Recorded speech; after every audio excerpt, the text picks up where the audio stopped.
올 시즌 토트넘에는 수많은 악재가 있었죠. 주요 선수들의 연이은 부상부터 시작해서 FA컵은 32강에서 광탈하더니 맨시티와 맨유를 이기고 올라간 카라바오컵은 4강에서 리버풀까지 만나면서 탈락했습니다.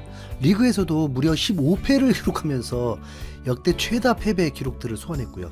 게다가 이 힘든 상황에서 팀을 이끌고 있는 캡틴 손흥민에 대한 근거 없는 음해들까지, 와 진짜 정말 응원할 맛이 하나도 안 나는 일들만 가득했던 이번 시즌이었습니다. 그 와중에 한 가지 긍정적인 요소를 찾자면 바로 한 선수의 재발견이었습니다. 그 주인공은 바로 풀백 제드 스펜스인데요. 스펜스가 토트넘에 온 건 2022년이었는데 이때는 콘테 감독 시절이었습니다. 스펜스는 콘테 시절에 첫 반년 동안 리그 경기에 딱 5번밖에 출전하지 못했는데 그마저도 모두 교체로만 출전했죠. 2부 리그에서는 최고급 풀백이라고 하길래 매우 기대를 하면서 지켜봤는데 정작 콘테는 스펜스를 쓰지 않았습니다. 그러다가 겨울에 프랑스의 스타드 렌으로 임대되면서 스펜스의 임대 생활이 시작됩니다.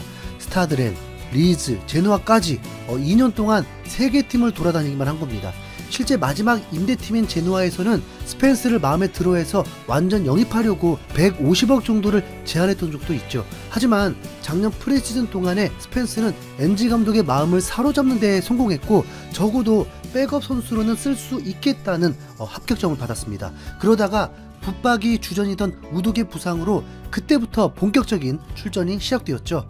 2024년 12월 16일에 있었던 사우스햄튼전, 스펜스가 이적한 지 2년하고도 5개월이 지난 이 경기가 스펜스의 리그 선발 데뷔전이었는데요. 스펜스는 그동안의 한을 풀어제끼듯이 경기 시작 37초 만에 어시스트를 기록하면서 팀의 5대0 대승을 도왔습니다. 그리고 현재 토트넘에서 가장 잘하고 있는 선수를 언급할 때 스펜스가 뽑힐 정도로 매우 잘하고 있고요. 왼쪽과 오른쪽 가리지 않고 소화 가능하다 보니까 부상 병동이었던 토트넘 상황에 딱 맞는 유용한 자원이었던 겁니다. 그런 스펜스가 최근 A매치 휴식기를 이용해서 영국의 한 방송에 출연해서 화제입니다. 맨유 레전드인 퍼디난드가 진행하는 토크쇼에 게스트로 출연한 스펜스는 약 1시간 동안 다양한 주제로 이야기를 나눴죠. 솔직히 스펜스의 첫 인상은 좀 별로였습니다.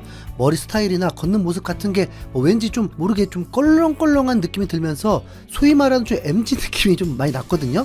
그런데 웬걸 1시간짜리 인터뷰를 통해서 스펜스에 대한 이미지는 180도 바뀌었습니다.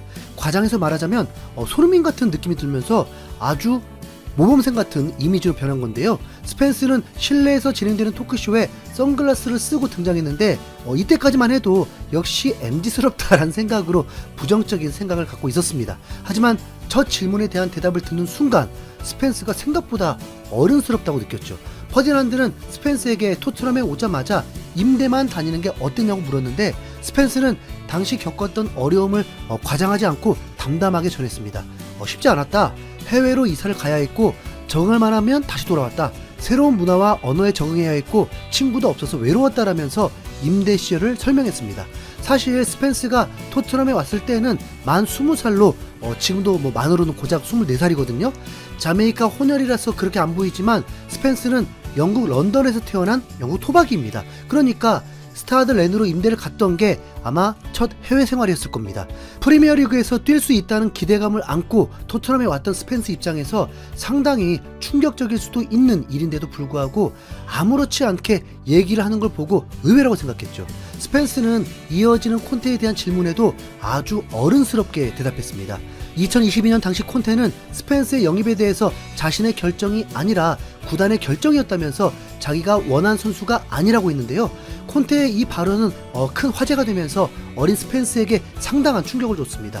실제로도 선발로 나오지 못하다가 결국 임대를 다니게 됐으니 상처도 받았겠죠. 그런데 스펜스는 콘테에 대해서 쌍욕을 하지 않았습니다. 그저 나이스하지 않았다라는 정도로 굉장히 점잖게 표현했는데 오죽하면 토크쇼 패널이 답답했는지 그 정도가 아니지 않았냐면서 스펜스보다 더 화를 낼 정도였습니다.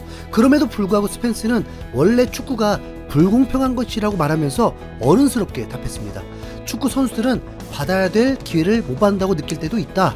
새로운 감독이 왔을 때 그 감독이 나를 제대로 알아봐 줄 수도 있지만 그렇지 않을 수도 있다. 나에게도 그런 일이 벌어진 거다. 이유는 모르겠지만 그렇게 됐고 그것도 축구의 일부다. 그냥 받아들일 수밖에 없다라면서 성숙한 태도를 보였거든요. 그러면서 토트넘으로 이적한 첫 시즌에는 자신의 모습을 못 보여줬다고 말했습니다. 그 이유는 토트넘이라는 이름값 때문에 너무 저자세로 임했기 때문이라고 했는데요.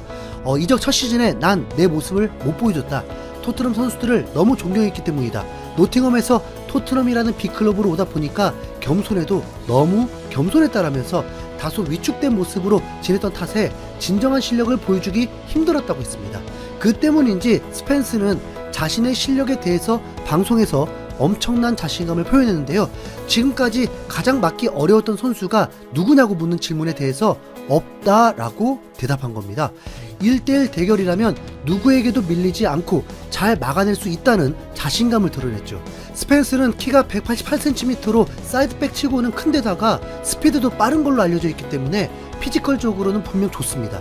스펜스 스스로도 그걸 잘 알고 있기에 스피드가 빠른 공격수들과의 대결에서도 밀리지 않는다고 자신있게 말한 거고요. 심지어 살라를 막을 때도 1대1 대결이 아니라 살라의 축구 지능 때문에 힘들었다고 했습니다. 살라는 조금 다르다. 살라는 너무 똑똑해서 오프더볼 움직임이 좋다.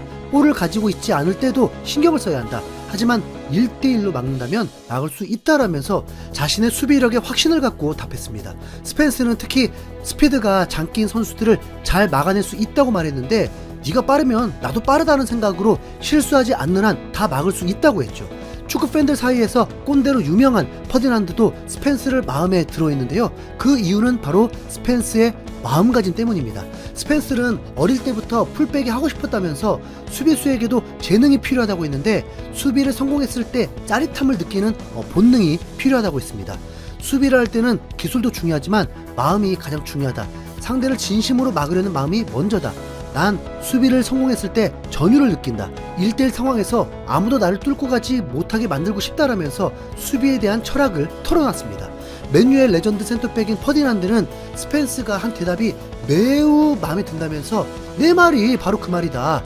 이게 내가 스펜스를 좋아하는 이유다. 방금 한 말은 내 귀에 감미로운 음악처럼 들렸다면서 스펜스의 수비 철학에 적극 동의했죠. 요즘 풀백들이 수비력보다는 공격력으로 더 주목받는 시대라서 그런지 몰라도 스펜스의 이런 발언은 꽤 의외라고 느꼈습니다. 왜냐하면 스펜스도 공격적인 드리블 돌파가 최대의 장점으로 꼽혔던 선수이기 때문입니다. 경기 막판에 한 골 막아내기와 경기 막판에 한 골 어시스트하기 중에도 스펜스는 한 골 막아내기를 선택하면서 진정한 수비수 DNA를 뽐내기도 했습니다. 스펜스와 인터뷰를 나누면서 자연스럽게 토트넘의 캡틴인 손흥민의 얘기도 나왔습니다. 최근 있었던 리더십 논란 때문인지 몰라도 손흥민은 어떻게 팀을 이끌고 있는지 토크쇼 패널이 먼저 물어봤는데요. 스펜스는 토트넘이 기존에 알던 리더십과 달리 말이 아닌 행동으로 보여주는 리더라고 하면서 손흥민은 사람들에게 소리치고 지시하며 사람들을 갈구는 스타일의 리더는 아니다. 그는 행동으로 모범을 보여주는 리더다. 가장 일찍 훈련장에 나오고 매일 옳은 일만 한다. 훈련도 열심히 하고 경기장 위에서 본을 보인다. 경기에서도 언제나 최선을 다한다라면서 손흥민이 지금까지 기록한 골과 어시스트가 더할 나위 없는 증거라고 말했죠. 그러면서 마지막으로 같이 뛰어본 선수들 중에 가장 뛰어난 5명과 함께 뛴다면 누구랑 뛰고 싶냐는 질문에도 망설임 없이 손흥민을 꼽았습니다. 첫 번째로는 해리케인을 말한 다음에 두 번째로 손흥민을 꼽았고 이어서 메디슨 순으로 3명의 토트넘 출신 선수를 고른 겁니다. 그 뒤에는 스타드레인으로 임대를 갔을 때 동료로 같이 축구를 했던 현 PSG 소속의 데지레 두에와 현 맨시티 소속의 제레미 도쿠를 꼽았습니다. 손흥민, 두에, 도쿠는 모두 스피드가 빠르고 공격적인 선수들이라서 스펜스가 그런 선수들을 좋아한다는 취향까지 엿볼 수 있었습니다. 토트넘과의 첫 만남은 최악이었지만 3년차에 빛을 본 스펜스. 1시간이 넘는 인터뷰를 본 뒤에 든 생각은 스펜스가 참 진국이라는 거였습니다. 아무리 봐도 포로보다 스펜스가 나은 것 같은데 남은 시즌 동안 스펜스가 더 자주 나와서 좋은 모습을 보여주길 응원하게 되네요. 이상 흰수염구리였습니다. 감사합니다.